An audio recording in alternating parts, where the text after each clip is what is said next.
ano masasabi mo si Tatay Cardo ang nanalo? Oh my God, my heart. Ang saya-saya lang ng puso ko. I think Pilipinas na ang nagsabi, ang nag-decide. Hindi lang kami, pero ang buong Pilipinas na deserve yan ni Tate Card. And of course, ang lahat ng mga finalists natin ngayon sa season na to.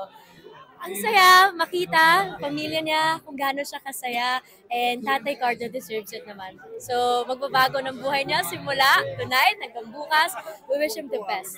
Speaking of saya, ang daming naging masaya dahil ikaw sa mga hurado. Ano naramdaman mo, first season mo dito sa PGT, ang grabe yung reception sa'yo bilang hurado? Oh my God, hindi ko, nakakatawa. Alam mo, hindi ko pinapanood sarili ko sa lahat na to kasi hindi din ako sanay makita yung sarili ko ganito. But nakakatawa kasi winelcome ako ng lahat and then binigyan nila ako ng chance na maging part ng gandang panel na to. So I'm just really grateful. Ang dami kong natutunan, yun yung pinaka-important. And na-enjoy ko yung buong season na to. Ang bilis, siyempre. Last day na ngayon and I can't believe it na eto na, last day na makikita ko yung tables namin, the Pilipinas Got Talent team. I'm just happy na I got to be part of this.